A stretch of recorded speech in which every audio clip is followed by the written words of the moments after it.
Now, with Theresa May insisting she's seeking a fresh mandate to help secure the best Brexit deal possible, the man on whose shoulders much of the responsibility lies admits it won't be an easy job. We should be under no illusions about the scale of the task ahead of us. We are reshaping Britain's place in the world. Securing an agreement with the EU within the 2-year period about our withdrawal and the shape of our future relationship will be challenging.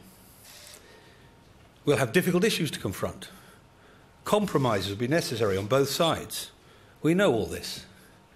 And even as the election campaign proceeds, the work of government goes on to prepare for the negotiations. Well, the Brexit Secretary was speaking at the launch of Prosperity UK, a conference bringing together both Leave and Remain supporters aiming to make Brexit a success.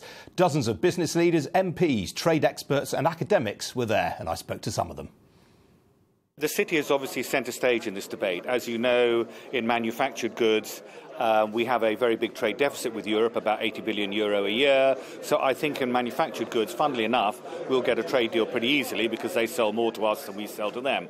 On financial services, we are a major net exporter, about €40 billion, and that is going to be much more difficult. It is quite obvious from some of the rhetoric that we read in the press that certain politicians in Europe, not all, but certain of them, see that the Brexit is an opportunity for them effectively to grab financial services from London to take them back to Paris or Frankfurt or Amsterdam or wherever. And this is a very complex issue and clearly an issue which we discussed today, and we have to think through how London, the UK, negotiates those issues in the Brexit discussions. Well, executive search is going from strength to strength because uncertainty means you need top talent and good people. Search in the UK has always been incredibly international. A third of our chairmen, a third of our chief executives are not British. They're not necessarily European, they come from all around the world. And I think what people want to be sure is it'll still be possible for Britain to attract top talent from anywhere in the world. The commitment from the minister responsible today was exactly that. More controlled immigration, but certainly we need to be a magnet for talent, innovation and success. And you're not seeing any hesitation on the part of international executives about coming to the UK? Not really. I mean, some of the banks have been saying they're making contingency plans, but then nobody's anticipating a mass exodus. Business will always hedge their bets, but the opportunities far outweigh the threats. We are in a negotiation process, and so to be optimistic would be, I think, ignoring the fact that this is going to be a long and probably volatile process. What I am confident about is that people are engaging on it and are really trying to be pragmatic and look beyond politics to come to have outcomes. I think it's really business as usual still. The UK is a huge economy. It's an important economy both for asset management and for insurance, as the rest of the financial services sector. We've got many, many customers that are global customers who need coverage for their businesses here. So no, it's continuing business as usual.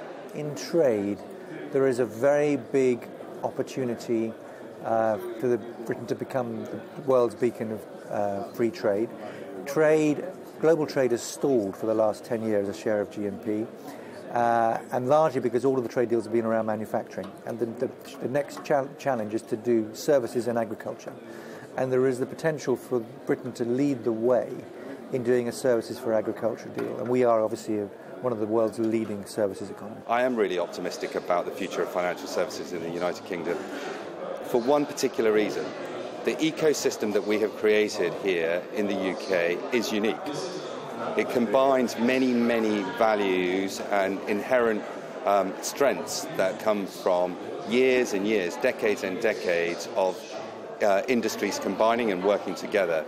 You combine that with the legal framework that we have here, the regulatory setup, combine it with just the access to talent that we have in the United Kingdom, gives me a load of optimism about the future of financial services.